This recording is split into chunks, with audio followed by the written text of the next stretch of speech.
those cloning processes that Jeff talked about. PCR to amplify your gene of interest, restriction enzymes to cut your PCR product, cut your plasmid, so that you can then mix those two things together. Right now you have this TI plasmid.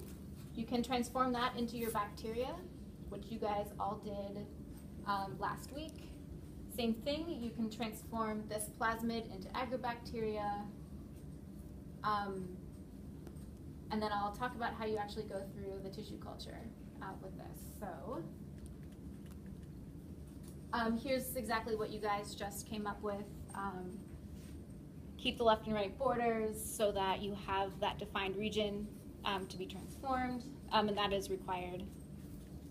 You're a marker selection gene that allows you to be sure that what you continue to work with is transformed. And then your gene of interest for whichever one of these traits you are interested in working with. So same problem applies as with the gene gun, is that you need to transform a part of the plant that is actually going to go on to the next generation. But that doesn't work so well to transform sperm or egg cells.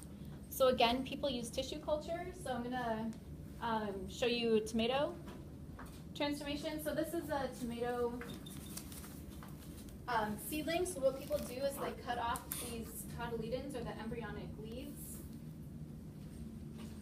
and then grow them on petri dishes. So we have plant tissue growing on a petri dish, and we cut the cotyledons so that plant is wounded. Remember, the agrobacteria recognize the signals that come from wounded plants. And then you can incubate your tissue in the presence of your agrobacterium that actually have that TI plasmid with those genes that you care about in between the left and the right borders. And then you use an antibiotic or whatever you've chosen for your marker gene so that any cell that's not transformed dies. You also use hormones to generate this sort of undifferentiated tissue, and only the cells that are transformed are present here now because we've used our marker gene, added antibiotics, so anything that's not transformed dies.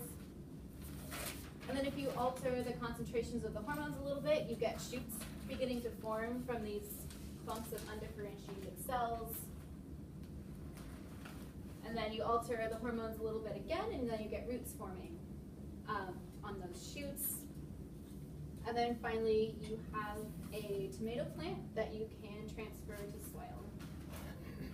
And then you know that every single cell in that whole plant has whatever transgene you put in between your left and right border. So now you have a transgenic plant. And the cells that are going to undergo meiosis to give rise to the sperm or egg are all going to be transformed. And this is a stable integration into the genome, and so that those new traits that you've introduced into your plant will get passed along to the next generation. This is basically exactly what, same process of regenerating plants that we saw with the gene gun. So generating this undifferentiated cells and then regrowing the plant from that. So everything is transformed, and you don't have to worry about getting the egg or the sperm cells specifically transformed to the next generation.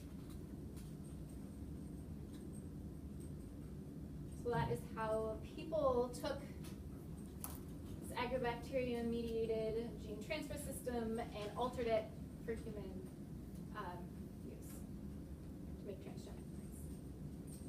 So took a system that was invented in nature and altered it a little bit. So any questions about this tDNA, this part that gets transformed, or the tissue culture? Okay, let's take a look at how we can actually use this system.